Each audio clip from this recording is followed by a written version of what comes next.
Hey, Slippery Rock Alliance friends and family, I hope that you're doing well today. I'm coming at you with another devotional from James 2. This is part 2 of our conversation about faith and works. And James has been developing two types of faith. He develops these over the course of verses 14 to 26. The first type of faith that he develops is faith that is dead. This kind of faith is unaccompanied by works. The second type of faith he develops is living faith, faith that is accompanied by works. And so he is going to make the case that genuine faith bears fruit. And so we're going to ask this question today. Are we justified by faith or by works? Well, in verses 18 to 20, he says this. But someone will say, you have faith and I have works. Show me your faith apart from your works, and I will show you my faith by my works. You believe that God is one. You do well. Even demons believe and shudder. Do you want to be shown, you foolish person, that faith apart from works is useless? The thing I learn here is that faith is not just believing that somebody exists. Rather, it is very hard to defend faith apart from works. That kind of faith is dead faith. But faith that then responds to the Lord by doing the things that He has called us to do, that is living faith. And he goes on in verse 21 to 25 and he gives us a few examples of genuine faith. This is what he says. Was not Abraham our father justified by works when he offered up his son Isaac on the altar? You see that faith was active along with his works, and faith was completed by his works. And the scripture was fulfilled that says Abraham believed God, and it was counted to him as righteousness. And he was called a friend of God. You see, that person is justified by works and not by faith alone. And in the same way, was not Rahab the prostitute justified by works when she received the messengers and sent them out by another way?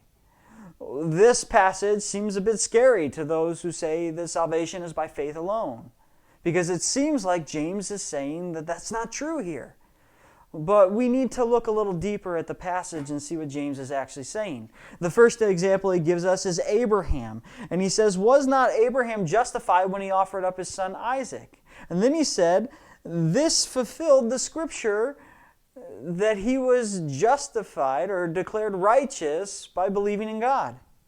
What we need to understand is that the story when he goes to offer Isaac actually appears in Genesis 22. But the verse that he references here, that he was counted as righteous by his belief, came earlier in Genesis 15:6. What I learn here is that living faith is evidenced by our works. That Abraham was declared righteous on the basis of his belief in 15:6, and that this scripture is fulfilled or proven in Genesis 22, when he goes up upon the mountain willing to make his son an offering before the Lord. Also, in verse 22, it says that his faith was completed by his works.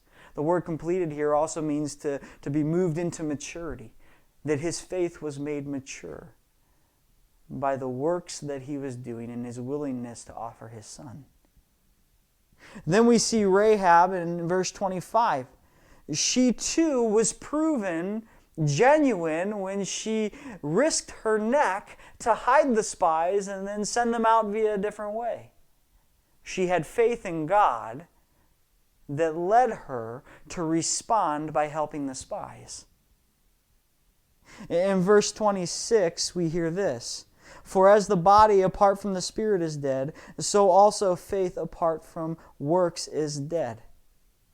What he's saying here is that in the same way that the body and the spirit go together, faith and works go together. Dead faith is evidenced by our lack of works. So 3 things I want us to understand and do as a result of what he's saying here. The first thing is that it is faith that saves us. Abraham was declared righteous on the basis of his faith. The second thing I want you to understand is that living faith is proven by works. It was only after the fact that when he took Isaac to offer him on the mountain, that his faith was proven to be genuine. So in response to what we're learning here, we need to do this third thing. We need to live out our faith. Because genuine faith, a spiritually transformed heart, bears fruit. I hope you've enjoyed this message. If you've liked this message, give it a like below. I want you guys to take care. Have a good week. We'll see you later.